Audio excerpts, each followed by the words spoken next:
Modi cabinet की आज बैठक होगी। पीएम मोदी की अध्यक्षता में कैबिनेट की बैठक होगी। दोपहर 1 बजे मोदी कैबिनेट की बैठक होगी। तो आज प्रधानमंत्री नरेंद्र मोदी की अध्यक्षता में कैबिनेट की बैठक होगी। दोपहर 1 बजे कैबिनेट की बैठक होगी। तो काफी महत्वपूर्ण ये बैठक रहने वाली है। कई विषयों पर इस बैठक में चर्चा होगी, मंथन किया जाएगा। कई फैसले भी इस बैठक में लिए जा सकते हैं। तो मोदी कैबिनेट की आज काफी अहम बैठक जो है वो होने वाली है। दोपहर 1 बजे कैबिनेट की बैठक होगी। पीएम मोदी की अध्यक्षता में ये बैठक होगी और कैबिनेट के सभी जो मंत्री हैं वो इस बैठक में शामिल होंगे और इस बैठक में कई विषयों पर, कई मुद्दों पर चर्चा हो सकती है। तो आज प्रधानमंत्री नरेंद्र मोदी की अध्यक्षता में मोदी कैबिनेट की बैठक होने वाली है। दोपहर 1 बजे ये बैठक होगी। काफी महत्वपूर्ण ये बैठक मानी जा रही है। इस बैठक में कई मुद्दों पर, कई विषयों पर चर्चा होगी, मंथन होगा और कई फैसलों पर मुहर भी इस बैठक में लग सकती है। तो मोदी कैबिनेट की बैठक आज होगी। प्रधानमंत्री नरेंद्र मोदी की अध्यक्षता में ये बैठक होगी। दोपहर 1 बजे मोदी कैबिनेट की बैठक होगी।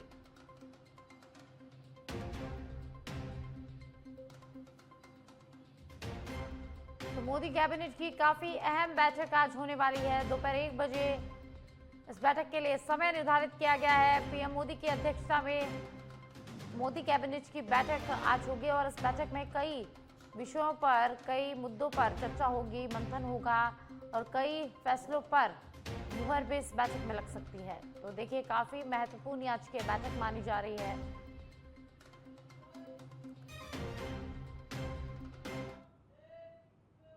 मुख्यमंत्री भजनलाल शर्मा का आज का प्रस्तावित कार्यक्रम राज्य सरकार के 2 वर्ष पूर्ण होने के उपलक्ष्य में ओटीएस परिसर में नेहरू भवन में आयोजित होगा। भगवंत सिंह मेहता सभागार में आज सुबह 11:50 पर कार्यक्रम का आयोजन होगा।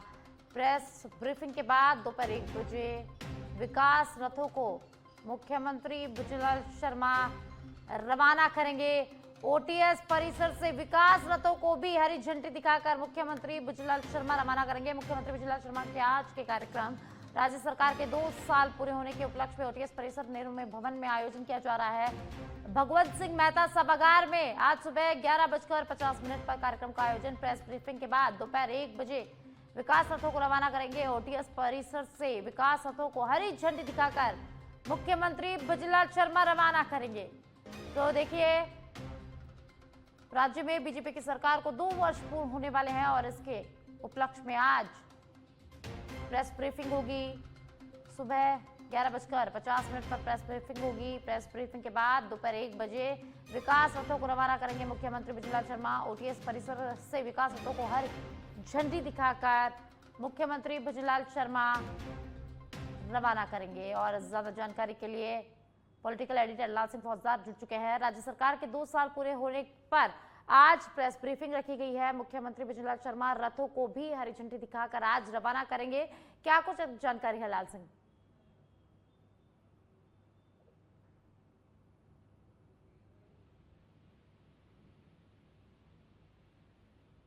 तो मुख्यमंत्री, तो ज्यादा जानकारी के लिए पॉलिटिकल एडिटर लाल सिंह फौजदार मेरे साथ जुड़ गए हैं। लाल सिंह, राज्य सरकार के 2 साल पूरे होने पर प्रेस ब्रीफिंग आज आयोजित की जा रही है। उसके बाद मुख्यमंत्री भजनलाल शर्मा विकास रथों को भी आज रवाना करेंगे। क्या कुछ अधिक जानकारी है लाल सिंह? देखिए साक्षी, बिल्कुल सबसे पहले आरआईसी में कार्यक्रम है और उस कार्यक्रम के बाद आज मुख्यमंत्री भजनलाल शर्मा 2 साल के कार्यकाल को पूरा होने पर प्रेस से रूबरू होंगे और इसमें पूरा एक लेखा जोखा 2 साल के कार्यकाल का मुख्यमंत्री भजनलाल शर्मा जनता के सामने पेश करेंगे। और जो लगातार कह रहे हैं कि 2 साल बनाम 5 साल को लेकर जिस तरह के दावे किए जा रहे हैं सरकार की ओर से, आज पूरा एक चित्रण प्रेस के माध्यम से राजस्थान की जनता के सामने मुख्यमंत्री भजनलाल शर्मा रखने वाले हैं और साथ ही आगामी सालों का विजन डॉक्यूमेंट रखेंगे, किस तरह सरकार आगे काम करने वाली है। ये पूरा आज लेखा जोखा प्रेस के सामने आज पेश करेंगे। इसके बाद 200 विधानसभाओं में जो विकास रथ है उनको रवाना करेंगे, जिसमें बताया जाएगा कि 2 साल में सरकार ने क्या किया है। उनकी एक छोटी सी लघु प्रदर्शनी का एक रूप उन रथों को दिया गया है। वो हर विधानसभा में जाएंगी, जहां विधायक उनके साथ होंगे हर विधानसभा क्षेत्र में और पूरे राजस्थान के 200 विधानसभा क्षेत्रों में ये जाकर सरकार की उपलब्धि के बारे में जानकारी देंगे। जी बहुत बहुत शुक्रिया लाल सिंह इस तमाम जानकारी के लिए।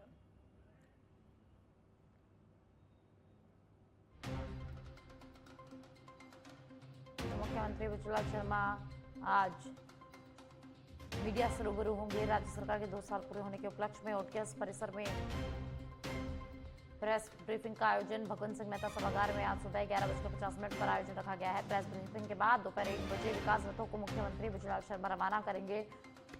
ओटीएस परिसर से विकास रथों को हरी झंडी दिखाकर मुख्यमंत्री बुजुलाल शर्मा जो है वो रवाना करेंगे।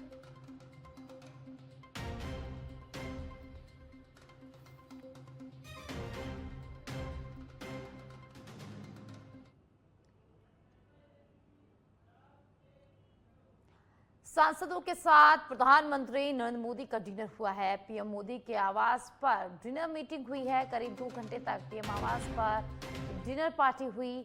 कई मुद्दों पर डिनर के बहाने सांसदों से चर्चा हुई। आगामी रणनीति पर पीएम ने सांसदों से बातचीत की है। पीएम मोदी के साथ सांसदों ने फोटो भी यहां खिंचवाया।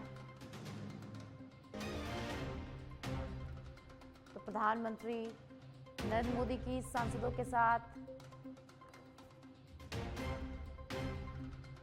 डिनर मीटिंग हुई है। आगामी रणनीति पर पीएम ने सांसदों से बातचीत की है। तो कई जो मुद्दे हैं उन पर यहां चर्चा हुई है। पीएम मोदी के साथ सांसदों की कई मुद्दों को लेकर बातचीत हुई है। तो प्रधानमंत्री नरेंद्र मोदी के साथ सांसदों की डिनर पार्टी हुई है। पीएम आवास पर डिनर पार्टी का आयोजन किया गया और तकरीबन ये जो डिनर पार्टी है वो 2 घंटे तक चली। पीएम मोदी के आवास पर ये डिनर पार्टी हुई, डिनर मीटिंग हुई।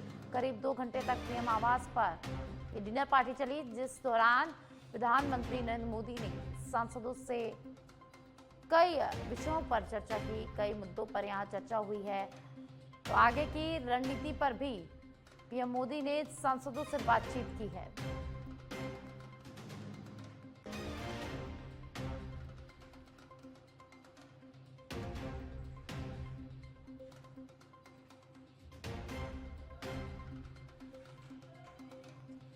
प्रधानमंत्री नरेंद्र मोदी के आवास पर सांसदों की डिनर मीटिंग हुई। प्रधानमंत्री नरेंद्र मोदी ने डिनर के बहाने कई विषयों पर सांसदों से बातचीत की। कई मुद्दों पर यहां बातचीत हुई है। करीब 2 घंटे तक पीएम आवास पर डिनर पार्टी चली, जिस दौरान कई जो महत्वपूर्ण मुद्दे हैं उन पर पीएम मोदी ने सांसदों से बातचीत की है। आगामी रणनीति पर पीएम मोदी ने सांसदों से चर्चा की है। पीएम मोदी के साथ सांसदों की डिनर पार्टी हुई। पीएम आवास पर डिनर का आयोजन यहां किया गया, जहां सांसद डिनर के लिए पहुंचे और करीब 2 घंटे तक पीएम मोदी के साथ डिनर पार्टी हुई है। और इस दौरान पीएम मोदी ने कई महत्वपूर्ण मुद्दों पर सांसदों से बातचीत की, चर्चा की है। आगामी रणनीति को लेकर यहां चर्चा की गई है।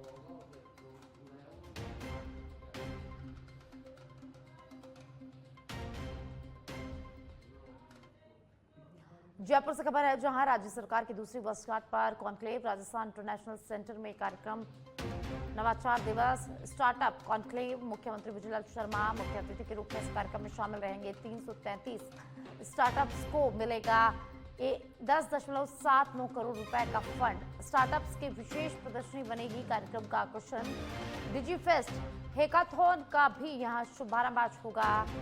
आई स्टार्ट से युवाओं को मैट्रिंग और फंडिंग। राजस्थान उभर रहा बड़ा स्टार्टअप हब।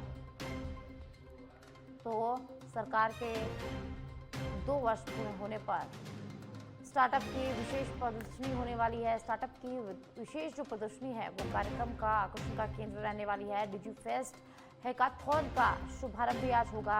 मुख्यमंत्री बुजुलाल शर्मा इस कार्यक्रम में मुख्य अतिथि के रूप में शिरकत करेंगे। आई स्टार्ट से युवाओं का मैट्रिंग और फंडिंग होगा। राजस्थान स्टार्टअप में उभर रहा है, बड़ा बन रहा है। तो जयपुर से खबर हम आपको बता रहे हैं, जहां और ज्यादा जानकारी के लिए पॉलिटिकल एडिटर लाल सिंह फौजदार जुड़ चुके हैं। लाल सिंह, राज्य सरकार की दूसरी वर्षगांठ पर कॉन्क्लेव का आयोजन हो रहा है, आरआईसी में एक कार्यक्रम हो रहा है, क्या कुछ अधिक जानकारी है?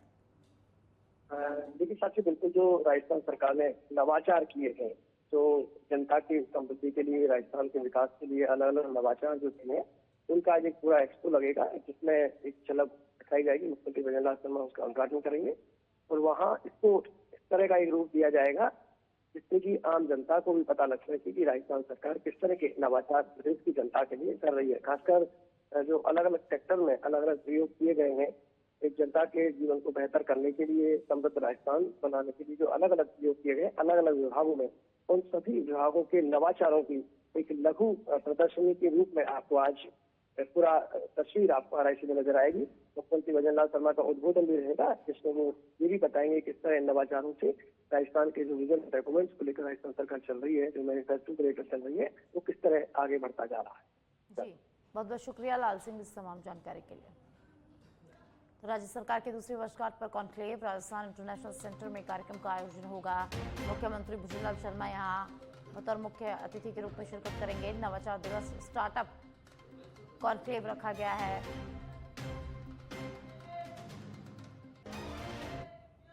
पूर्व गृह मंत्री शिवराज पाटिल का निधन हो गया है। 91 साल की उम्र में शिवराज पाटिल का निधन हो गया है। 2004 से 2008 तक गृह मंत्री रहे शिवराज पाटिल। 1991 से 1996 तक लोकसभा के 10वें अध्यक्ष रहे। पंजाब के राज्यपाल भी रह चुके हैं शिवराज पाटिल। 2010 से 2015 तक चंडीगढ़ केंद्र शासित प्रदेश के प्रशासक के रूप में भी वे कार्य कर चुके हैं। 2008 मुंबई हमलों के बाद व्यापक आलोचना यहां पर हुई थी। इसके चलते पाटिल ने 30 नवंबर 2008 को गृह मंत्री के पद से इस्तीफा दे दिया था। हमलों के लिए जिम्मेदार सुरक्षा चूक की नैतिक जिम्मेदारी उन्होंने ली थी। तो पूर्व गृह मंत्री शिवराज पाटिल का निधन हो गया है। 91 साल की उम्र में अंतिम सांस उन्होंने ली है। तो आपको बता दें कि वे पंजाब के राज्यपाल भी रह चुके हैं। तो 2008 मुंबई हमलों के बाद व्यापक आलोचना उनकी हुई थी। उसके बाद उन्होंने गृह मंत्री के पद से इस्तीफा दे दिया था। 30 नवंबर 2008 को शिवराज पाटिल ने गृह मंत्री के पद से इस्तीफा दिया था। और अब आंध्र प्रदेश से बड़ी खबर है, जहां आंध्र प्रदेश में भीषण बस हादसा हो गया है। आंध्र प्रदेश के चित्तूर में जो बस है वो खाई में गिर गई। बस हादसे में 9 लोगों की मौत हो गई। 7 घायलों को अस्पताल में भर्ती कराया गया है। घटनास्थल पर राहत बचाव कार्य लगातार जारी है। तो आंध्र प्रदेश में भीषण बस हादसा हुआ। बस हादसे में 9 लोगों की मौत हो गई है। 7 लोग इसमें घायल हो गए हैं, जिन्हें अस्पताल में भर्ती कराया गया है, जिनका अस्पताल में इलाज जारी है। घटनास्थल पर राहत बचाव कार्य लगातार किया जा रहा है। और अब मध्य प्रदेश से खबर है, जहां मध्य प्रदेश में 2 नक्सलियों का सरेंडर हुआ है। 2 कुख्यात नक्सलियों ने सरेंडर यहां पर किया है। दीपक और रोहित ने सरेंडर किया है। दीपक पर 29 लाख रुपए का इनाम था। नक्सलियों ने CRPF कैंप में हथियार भी डाले हैं। तो मध्य प्रदेश से खबर है। मध्य प्रदेश से बड़ी खबर हम आपको बता रहे हैं, जहां 2 नक्सलियों ने सरेंडर किया है। दीपक और रोहित ने यहां सरेंडर किया है। आपको बता दें कि दीपक पर 29 लाख रुपए का इनाम था और नक्सलियों ने अब CRPF कैंप पर हथियार डाल दिए हैं।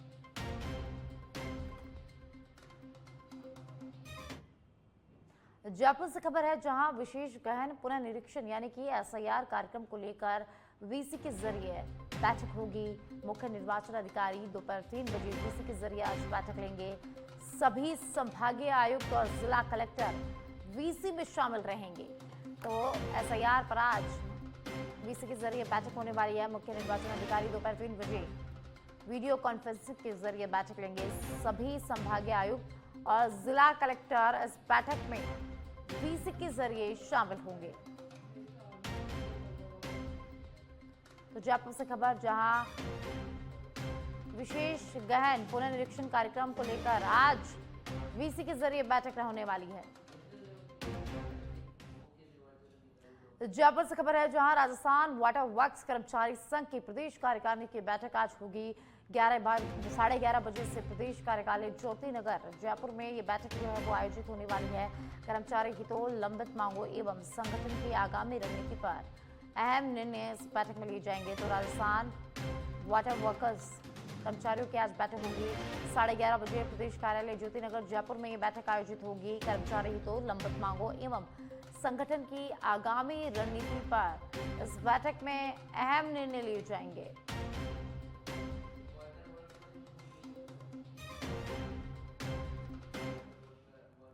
और अब जयपुर से खबर है, जहां आरपीएससी की एपीओ भर्ती परिणाम जारी हो गया है। सिर्फ 4 उम्मीदवार क्वालिफाई यहां पर हुए हैं। 181 पद पर मात्र 4 चयनित। आरपीएससी का अब तक का सबसे चौंकाने वाला रिजल्ट ये रहा है। नए नियमों का बड़ा असर, हर पेपर में 40% अनिवार्य है। SC/ST को 5% छूट, फिर भी अधिकतर अभ्यर्थी यहां फेल हुए हैं। 93% उपस्थिति के बावजूद सीटें खाली रह गई। 2747 में से 2558 ने परीक्षा दी।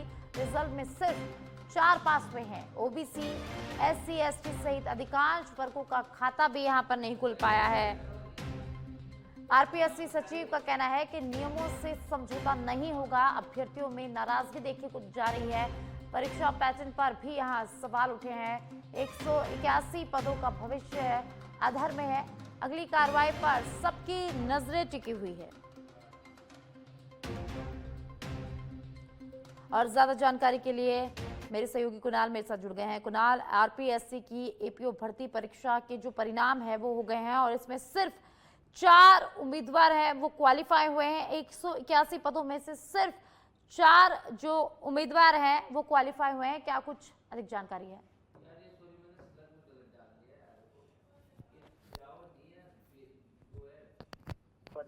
परीक्षा के आयोजन में जो उपस्थिति थी वो 93% रही थी। करीब 2500 अभ्यर्थियों द्वारा इस परीक्षा को दिया गया था परीक्षा केंद्रों पर जाकर। लेकिन इसका परिणाम चौंकाने वाला है। 2500 बच्चों में से महज जो 4 अभ्यर्थी हैं वो क्वालिफाई कर पाए और 4 अभ्यर्थियों का सिलेक्शन हुआ है। क्योंकि इसमें आपको बता दें कि आरपीएससी द्वारा क्राइटेरिया तय कर दिया गया है कि जो भी 40% जो मिनिमम मार्क्स से 40% आपको लाने पड़ेंगे। तो आश्चर्य की बात यह है कि 2500 में से महज 4 अभ्यर्थी ऐसे थे जो 40% का जो क्राइटेरिया है वो यहाँ पर क्रॉस कर पाए। अगर हम बात करें तो इसमें ओबीसी, SC सहित कई वर्गों की जो है कई अन्य वर्गों का तो यहाँ पर खाता भी नहीं खुला है। इस पूरे मामले पर आरपीएससी सचिव है, उनका कहना है कि जो नियम है वो सही नियम है और नियमों से किसी भी तरह का समझौता नहीं किया जाएगा। आपको बता दें कि आरपीएससी की दूसरी परीक्षा है। इससे पहले पॉलिटिकल साइंस की जब परीक्षा हुई थी उसमें भी इस तरह का जो है नजारा देखने को मिला था। अब अभ्यर्थी कह रहे हैं कि आखिर किस पैटर्न पर जो है आरपीएससी काम कर रहा है। लेकिन ज्यादातर लोगों में इस चीज को लेकर सकारात्मक जो है सोच है कि जो आरपीएससी अपनी परीक्षा बना रही है और इससे जो अधिकांश जो है पढ़ाई करने वाले जो छात्र हैं वो यहाँ पर सेलेक्ट होंगे। लेकिन 128 अगर हम इस भर्ती परीक्षा की पर्टिकुलर बात करें तो 181 पदों पर ये निकली थी। लेकिन इसमें महज 4 पद जो है भरे गए हैं और 4 अभ्यर्थियों को सिलेक्शन हुआ है। कुणाल, इस तमाम जानकारी के लिए।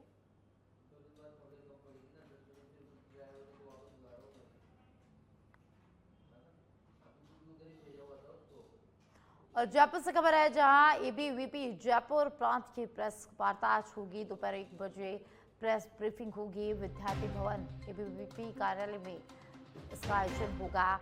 केंद्रीय कार्य समिति सदस्य अभिनव सिंह प्रेस वार्ता में संबोधित करेंगे। तो एबीवीपी जयपुर प्रांत की प्रेस वार्ता आज होगी। दोपहर 1 बजे प्रेस ब्रीफिंग होगी।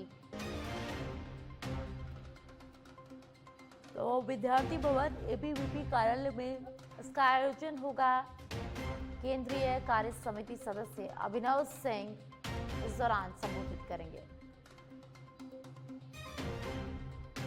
और अब दिल्ली से खबर है, जहां दिल्ली के शाहदरा इलाके में फायरिंग हुई है। डेयरी मालिक के बेटे पर फायरिंग हुई है। बदमाशों ने युवक को 3 गोली मारी है। युवक की हालत गंभीर बताई जा रही है। अस्पताल में युवक को भर्ती कराया गया है, जहां उसका इलाज किया जा रहा है। और अब पुलिस मामले की जांच में जुट गई है। दिल्ली से खबर है, जहां दिल्ली में मोदी कैबिनेट की बैठक आज होगी। पीएम मोदी की अध्यक्षता में मोदी कैबिनेट की बैठक होगी दोपहर 1 बजे।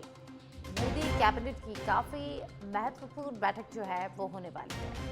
प्रधानमंत्री नरेंद्र मोदी की अध्यक्षता में पीएम कैबिनेट की बैठक होगी, मोदी कैबिनेट की बैठक होगी। दोपहर 1 बजे बैठक होगी जिसमें कई मुद्दों पर चर्चा की जाएगी, कई विषयों पर यहाँ मंथन किया जाएगा और कई फैसलों पर मुहर भी इस बैठक में आज लग सकती है। तो देखिए, पीएम मोदी की अध्यक्षता में मोदी कैबिनेट की काफ़ी अहम जो बैठक है वो आज होने जा रही है। दोपहर 1 बजे मोदी कैबिनेट की बैठक होगी जिसमें कई मुद्दों पर चर्चा की जाएगी और कई फैसलों पर आज मुहर भी इस बैठक में लग सकती है। मुख्यमंत्री भुजलाल शर्मा का आज का प्रस्तावित कार्यक्रम राज्य सरकार के 2 वर्ष पूर्ण होने के उपलक्ष्य में ओटीएस परिसर में नेहरू भवन में आयोजन होगा। भगवंत सिंह मेहता सभागार में 11:50 पर आयोजन होगा।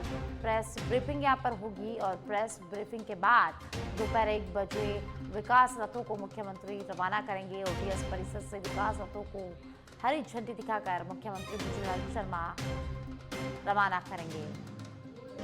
तो राज्य सरकार को 2 वर्ष पूरे होने वाले हैं, जिसको लेकर आज प्रेस ब्रीफिंग रखी गई है। ओटीएस परिसर में ये प्रेस ब्रीफिंग होगी। भगवंत सिंह मेहता सभागार में सुबह 11:50 पर प्रेस ब्रीफिंग होगी। मुख्यमंत्री भुजलाल शर्मा आज प्रेस ब्रीफिंग यहाँ पर करेंगे। उसके बाद विकास रथों को मुख्यमंत्री भुजलाल शर्मा हरी झंडी दिखाकर रवाना करेंगे। जयपुर से खबर है, जहां हाईकोर्ट बार चुनाव 2025 चल रहे हैं। राजस्थान हाईकोर्ट बार एसोसिएशन वार्षिक चुनाव संपन्न हो गए हैं। 42वें अध्यक्ष और महासचिव समेत 17 पदों पर मतदान पूरा हुआ है। बम धमकी के बीच भी जो वोटिंग है वो शांतिपूर्ण तरीके से संपन्न हुई है। आज सतीश चंद्र सभागार में मतगणना होगी। सुबह 11 बजे स्ट्रांग रूम में मतपेटियां खोली जाएंगी। कुल 5,519 मतदाताओं में से 4,745 ने मतदान किया, वोट डाला।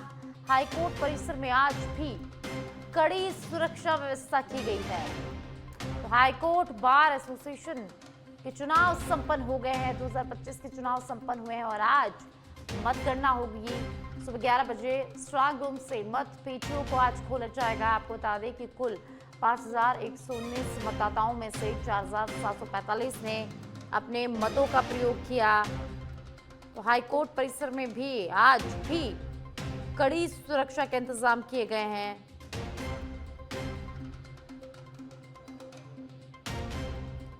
तो हाईकोर्ट बार चुनाव 2025 संपन्न हो गए हैं। राजस्थान हाईकोर्ट बार एसोसिएशन के वार्षिक चुनाव जो है वो संपन्न हो गए हैं। शांतिपूर्ण तरीके से ये चुनाव संपन्न हुए हैं। अब 42वें अध्यक्ष और महासचिव समेत 17 पदों पर मतदान पूरा हो गया है। तो बम की धमकी के बीच शांतिपूर्ण तरीके से वोटिंग हुई। आपको बता दें कि हाईकोर्ट को इन दिनों 5 से 6 बार बम सुलाने की धमकी मिली, बावजूद उसके ये जो मतदान है काफी शांतिपूर्ण तरीके से संपन्न हुए हैं। कड़ी सुरक्षा के बीच मतदान संपन्न हुए हैं। आज सतीश चंद्र सभागार में चुनाव की मतगणना होगी। सुबह 11 बजे स्ट्रांग रूम से मतपेटियां खोली जाएंगी और मतगणना होगी। आपको बता दें कि कुल 5,519 मतदाताओं में से 4,745 ने अपने मत का प्रयोग किया, मतदान किया। हाईकोर्ट परिसर में आज भी कड़ी सुरक्षा व्यवस्था के इंतजाम किए गए हैं।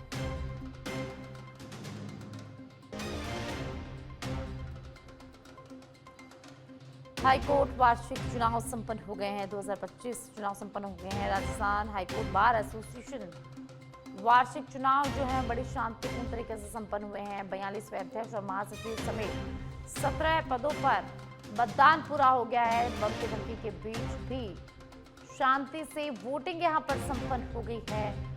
आज सतीश चंद्र सभागार में मतगणना होगी। सुबह 11 बजे स्ट्रांग रूम से मतपेटियां यहां पर खोली जाएगी और उम्मीदवारों की किस्मत का फैसला आज हो जाएगा। आपको बता दें कि कुल 5,519 मतदाताओं में से 4,745 ने अपने मतों का कल प्रयोग किया। मतदान में हाईकोर्ट परिसर में आज भी सुरक्षा व्यवस्था कड़ी की गई है। सुरक्षा व्यवस्था के कड़े इंतजाम यहां पर किए गए हैं और ज्यादा जानकारी के लिए कुणाल भटनागर में सहयोगी में साथ लाइव जुड़ चुके हैं। Kunal, Rajasthan high court bar association 2025 के चुनाव संपन्न हो गए हैं। आप हाईकोर्ट में मौजूद हैं, क्या कुछ अभी माहौल बना हुआ है? आज मतगणना क्योंकि होनी है?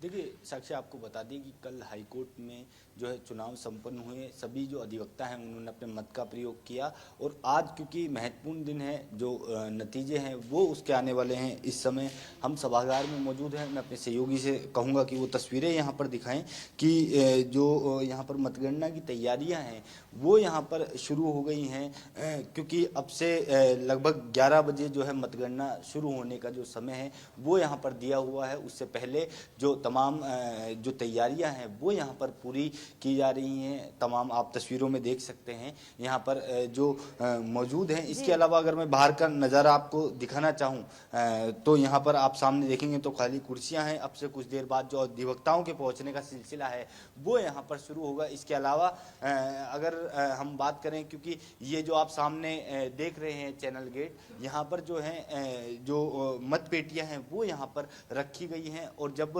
तमाम जो प्रत्याशी जिन्होंने चुनाव लड़ा वो यहाँ पर आ जाएंगे उसके बाद जो है ये गेट खोला जाएगा और मत पेटियाँ जो है वहाँ से ली जाएंगी। अगर हम बात करें 5519 जो अधिवक्ता थे उन वो जो है रजिस्टर्ड है यहाँ पर, और लगभग 4,000-4,500 से ज़्यादा जो अधिवक्ता हैं उन्होंने जो है अपने मत का प्रयोग किया। कल जिस तरह से उत्साह, खास तौर पर महिला अधिवक्ताओं में भी उत्साह देखने को मिला। सुबह 8 बजे से वोटिंग शुरू हुई। शुरुआती दौर में उन लोगों ने वोट किया जिनकी जो है ड्यूटी यहाँ पर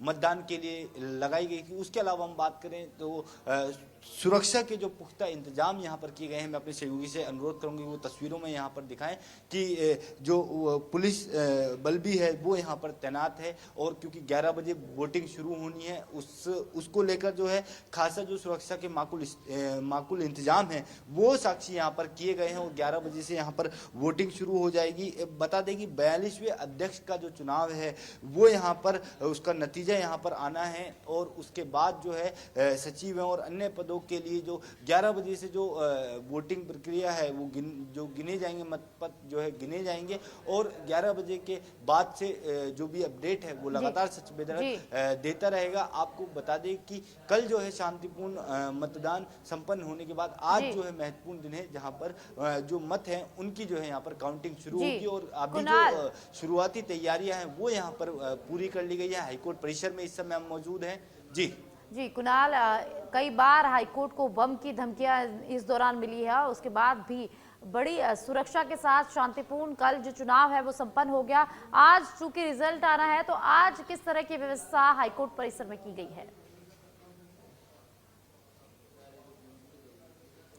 देखिए साक्षी, बिल्कुल अगर हम देखें लगभग 3 से 4 दिन हो गए हैं जब एक मेल के द्वारा लगातार जो है हाईकोर्ट परिसर में बम होने की सूचना दी जाती है। पुलिस और डॉग स्क्वाड मौके पर पहुंचता है, तमाम जगहों पर गहनता से जांच की जाती है, लेकिन हर बार जो है जांच में पाया जाता है कि जो जानकारी दी गई है मेल के द्वारा वो जो है सही नहीं है। और कल भी जब चुनाव प्रक्रिया चल रही थी इस दौरान जो है बम से उड़ाने की धमकी यहाँ पर दी गई, लेकिन इस बीच जो है पुलिस मौके पर पहुंची, तमाम जो है जांच यहां पर की गई और उसके बाद चुनाव की जो प्रक्रिया है वो लगातार यहां पर चलती रही। आज भी अगर हम देखें तो हाईकोर्ट परिसर में जो पर्याप्त मात्रा में जो पुलिस बल है वो यहां पर तैनात है और अगर ऐसी कोई भी सूचना मिलती है तो पुलिस जो सतर्क है और सावधान है। जी, बहुत बहुत शुक्रिया कुणाल इस तमाम जानकारी के लिए।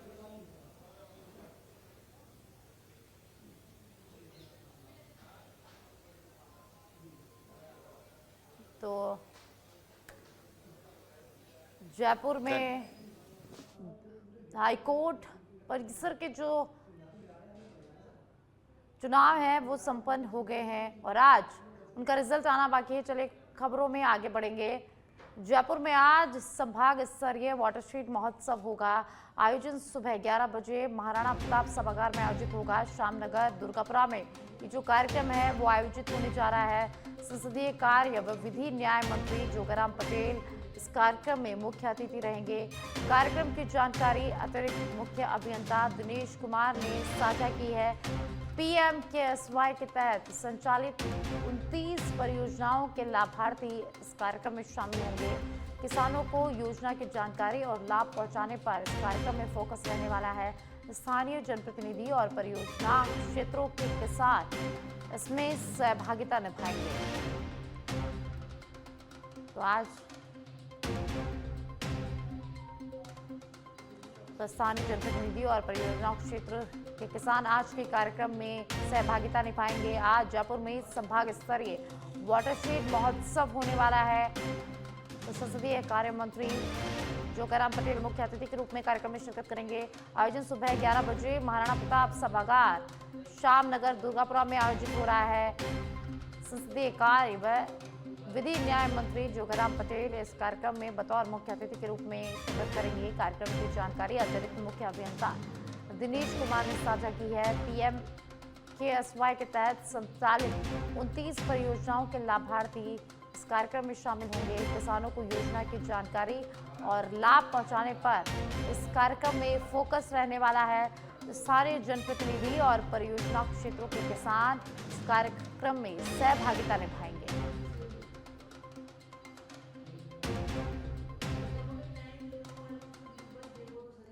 राज्य में अगले एक सप्ताह मौसम शुष्क रहने की संभावना जताई जा रही है। कमजोर पश्चिमी विक्षोभ से 2 से 3 दिन हल्के बादल छाए रहेंगे। न्यूनतम तापमान में 1 से 2 डिग्री सेल्सियस की हल्की बढ़ोतरी होना यहां पर संभव है। तापमान सामान्य स्तर पर शीतलहर से राहत लगातार जारी है। अधिकतर जिलों में मौसम स्थिर बना रहेगा। अगले दिनों में ठंड का असर मामूली रहने की आशंका है। नया पश्चिमी विक्षोभ 18 से 20 दिसंबर के बीच सक्रिय हो सकता है। मौसम विज्ञान केंद्र जयपुर ने ये जानकारी साझा की है।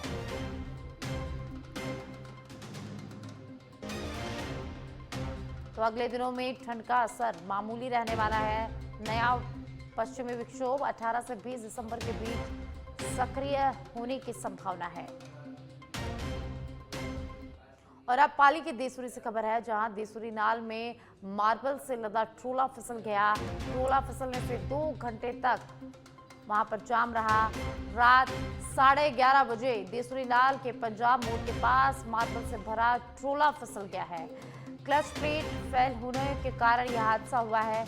दोनों तरफ वाहनों की लंबी लंबी कतारें इस दौरान लग गई। बसें, ट्रक और टैंकर यहां फंस कर रह गए। पुलिस और स्थानीय लोगों ने 4 से 5 ट्रैक्टरों की मदद से ट्रेल को साइड किया और 2 घंटे तक चले रेस्क्यू ऑपरेशन के बाद यातायात यहां पर सुचारू हो पाया। पुलिस ने चालक के खिलाफ ओवरलोडिंग और खराब गाड़ी चलाने के आरोप में मामला जो है वो दर्ज कर लिया है।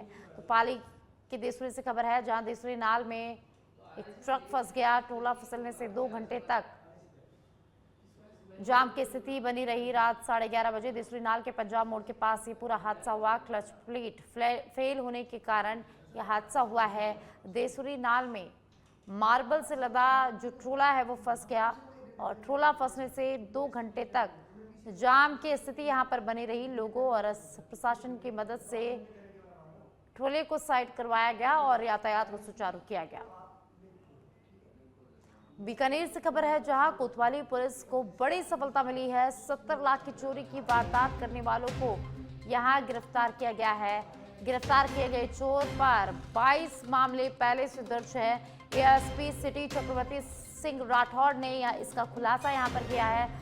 सीओ सिटी अनुज डाल व कोतवाली थाना अधिकारी सविता डाल की टीम ने इस पूरी कार्रवाई को अंजाम दिया है। पुलिस ने 50 लाख के आभूषण और नकदी को भी यहां बरामद किया है। आरोपी सुरेश उर्फ सूर्या निवासी नोखा को पुलिस ने गिरफ्तार किया है। आरोपी जो है वो आदतन अपराधी है। आरोपी से और भी चोरियां खुलने की संभावना यहां पर जताई जा रही है।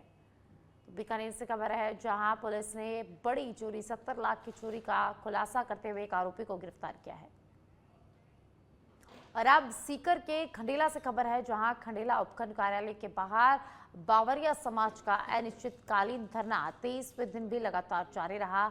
समाज लंबे समय से निःशुल्क आवासीय भूखंड की मांग कर रहा है, लेकिन प्रशासनिक कार्रवाई आगे नहीं बढ़ने से नाराजगी यहां पर बढ़ती जा रही है। तहसील से रिपोर्ट मंगवाकर फाइल जिला कलेक्टर को भेज दी गई है, मगर 12 दिन बाद भी यहां स्वीकृति नहीं मिल पाई। विरोध में समाज के लोगों ने बस स्टैंड पर सीएम का पुतला जलाकर रोष भी जताया है। एसडीएम ज्योत्सना खेरा ने कहा कि आदेश मिलते ही आगे की कार्रवाई होगी। समाज ने चेतावनी दी कि मांगे पूरी होने तक धरना लगातार जारी रहेगा। आज 23वें दिन विमुक्त घुमंत बावरिया जाति के जो परिवार हैं वो निःशुल्क आवासीय भूखंड आवंटन की मांग को लेकर जो मुख्यमंत्री जी की राजस्थान सरकार की योजना है उसमें रहने के लिए जगह लेने के लिए आज हम 23 दिन से यहाँ धरने पर बैठे हैं। रात दिन निःशुल्क आवासीय अनिश्चितकालीन आवासीय जो धरना है वो चल रहा है और 5 दिन बाद में ही यहाँ से एसडीएम महोदय ने जिला कलेक्टर महोदय के पास फाइल भिजवाई थी, लेकिन अभी तक वहाँ से कोई हमें आदेश नहीं मिला है और जब तक हमें अलॉटमेंट का आदेश नहीं मिल जाता जी इनका प्रस्ताव पहले भिजवा दिया गया था 6/6/2025 को, लेकिन उसमें 2 ऑब्जेक्शंस थे। उनको रेक्टिफाई करने के लिए हमने तहसील और पंचायत स्तर पर भिजवाया था, जिसकी रिपोर्ट 25/11 को आ गई है और गुरारा में 0.30 हेक्टेयर पे भूमि आवंटन का प्रस्ताव हम जिला कलेक्टर महोदय को भिजवा चुके हैं। जब वहाँ से सैंक्शन होके आएगा तो आदेश जारी कर दिए जाएंगे।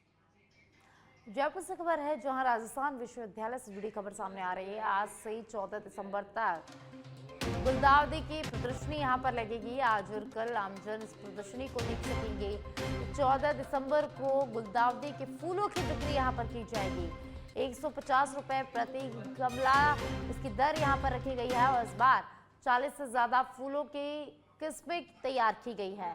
7000 से ज्यादा गमलों में गुलदाउदी यहां लगाई गई है।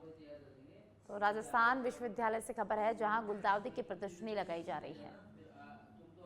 राजस्थान विश्वविद्यालय में आज से गुलदावरी या कहें प्रसून प्रदर्शनी लग रही है, जिसमें 7000 से ज्यादा जो है गमले यहाँ पर है। मैं आपको नज़ारा दिखाना चाहूंगा। इस समय में राजस्थान विश्वविद्यालय में मौजूद हूँ और यहाँ पर जहाँ पर गुलदावरी लग रही है, जिसको प्रसून प्रदर्शनी नाम दिया गया है। इसमें तरह तरह के जो पौधे हैं वो यहाँ पर लगाए गए हैं। इसमें 7000 गमले तैयार किए गए हैं, जिसमें अलग अलग पौधों की जो किस्म है वो शामिल की गई है और आज और कल जो आमजन के लिए ये खुला रहेगा और अब से कुछ देर बाद जो है गुलदावरी प्रदर्शनी है इसका जो है उद्घाटन होगा। तरह तरह के पौधे यहाँ पर हैं और 7000 से ज्यादा जो गमले हैं वो यहाँ पर लगाए गए हैं। हम बातचीत कर लेते हैं कि अब जो प्रदर्शनी है वो किस तरह से खास रहने वाली है और किस तरह के पौधे जो है यहाँ पर लगाए गए हैं। जी सर, एक गुलदाउदी प्रदर्शनी ये जयपुर की एक लोकमान्य प्रदर्शनी है। इसका इस बार 29वां संस्करण आयोजन कर रहे हैं। सन 1987 से ये प्रदर्शनी आयोजित की जा रही है। इस बार खास ये है कि इस बार हमने 6 से 7000 गमले लगाए। गुलदाउदी के साथ में हमने मैरीगोल्ड के साथ विभिन्न किस्म की प्रजातियां जो हमने गमले में प्रदर्शनी के लिए की है और गुलदाउदी की इस बार हमको एक अच्छी से अच्छी दुर्लभ किस्म की वैरायटी इस संस्करण में उपलब्ध है। ठीक है, ये अगर आमजन इन पेड़ों को लेना चाहे, ये जो आपने पौध लगाई इनको लेना चाहे तो क्या इसकी कीमत है? जी ये आज और कल 2 दिन प्रदर्शनी के लिए रहेगा। परसों से इनका विक्रय किया जाएगा। गुलदाउदी का गमला 150 रुपए प्रति गमले के हिसाब से विक्रय किया जाएगा और एवं गेंदा और डहलिया का है वो 100 रुपए के हिसाब से हमको किया जाएगा। ठीक है, तो जो 2 दिन जो है आमजन के लिए ये खुला हुआ है। मैं आपको नज़ारा दिखाना चाहूंगा। मैं अपने सहयोगी से कहूंगा कि अगर वो तस्वीरें दिखाएं तो तरह तरह के जो यहाँ पर फूलों की पौध है वो यहाँ पर लगाई गई है और आमजन जो है यहाँ पर अगर विजिट करना चाहे, क्योंकि काफी अच्छा जो है नज़ारा यहाँ पर देखने को मिल रहा है। चारों तरफ फूल हैं, तो वो 2 दिन आज और कल यहाँ पर आ सकते हैं। और 14 तारीख को अगर हम बात करें तो यहाँ से जो ये गमले हैं, गमले सहित ये जो पौध लगी है इसको जो है यहाँ पर खरीद कर लेकर जा सकते हैं। अब से कुछ देर बाद जो है इस प्रदर्शनी का जो है वो उद्घाटन होगा और उसके बाद जो आमजन के लिए ये खुली रहेगी और वो यहाँ पर आकर विजिट कर सकते हैं। सहयोगी दिनेश के साथ मैं कुणाल भटनागर, सच बेधड़क, जयपुर। और अब खाजवाला से बड़ी खबर है, जहां के बहावलपुर में मॉल के उद्घाटन का बैनर और गुब्बारे खाजवाला पहुंचे हैं। खाजवाला के पास 17 KYT किसान में गुब्बारे गिरे मिले। खाजवाला की पुलिस मौके पर पहुंची। गुब्बारों में कोई भी संदिग्ध वस्तु यहां पर नहीं मिली है। बैनर पर Al Noor group property expo 2025 English language में लिखा हुआ पाया गया है। खाजवाला पुलिस और सुरक्षा एजेंसियों ने जांच के बाद में गुब्बारों को नष्ट कर दिया है। अंतर्राष्ट्रीय बॉर्डर क्षेत्र में पहले भी पाकिस्तानी गुब्बारे मिल चुके हैं। तो खाजवाला से खबर है जहां पाकिस्तानी गुब्बारे मिले हैं, तो गुब्बारे यहां पर पाए गए। 17 KYD किसान के खेत में ये गुब्बारे मिले। सूचना मिलते ही पुलिस मौके पर पहुंची। हालांकि इन गुब्बारों में कोई भी संदिग्ध वस्तु यहां पर नहीं मिली है।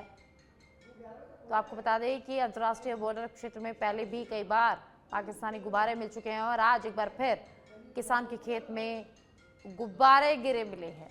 तो तस्वीरों में देख सकते हैं कि मॉल के उद्घाटन का बैनर और गुब्बारे यहां पर मिले हैं।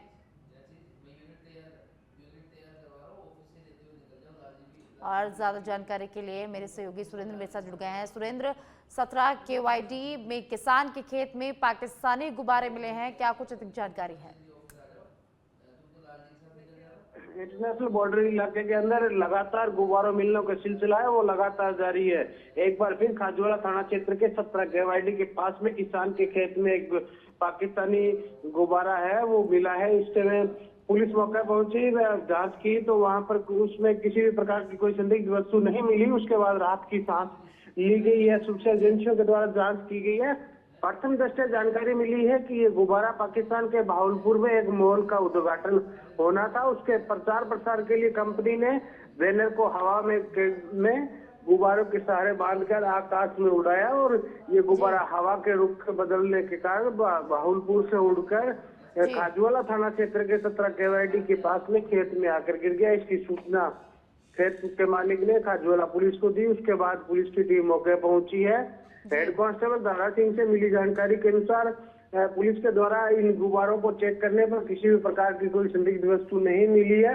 इसके साथ ही बता दूं कि लगातार बॉर्डर इलाके के अंदर संदिग्ध गुब्बारे मिलने का सिलसिला वो लगातार जारी है। पिछले कुछ दिन में अलग अलग जगहों पर अलग अलग प्रकार के गुब्बारे हैं वो देखने को मिले, जिस पर पाकिस्तान इंटरनेशनल एयरलाइंस जैसे शब्द लिखे हुए मिले थे। लेकिन जो अब गुब्बारे वो ये पोस्टर मिला है, इस पर किसी भी प्रकार का कोई पाकिस्तान का नाम तो नहीं है, लेकिन अनुमान ये लगाया जाता है कि ये पाकिस्तान से इस क्षेत्र के अंदर आया है। और इसके साथ ही पुलिस और सूचना एजेंसियों ने पुख्ता कर लिया है कि इन गुब्बारों के अंदर किसी भी प्रकार की कोई संदिग्ध वस्तु नहीं मिली है। जी, बहुत बहुत शुक्रिया सुरेंद्र इस तमाम जानकारी के लिए।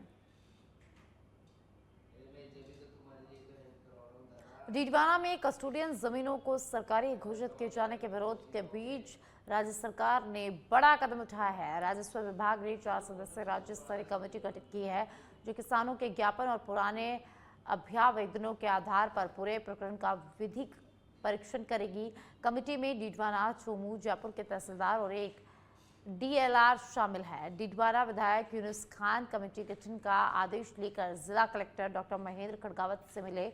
उन्होंने कहा कि सैकड़ों किसान 78 वर्षों से इन जमीनों पर काबिज है और सरकार से उनके विधिक अधिकार बहाल करने की मांग की गई थी। सरकार ने संवेदनशीलता दिखाते हुए कमेटी का गठन किया है।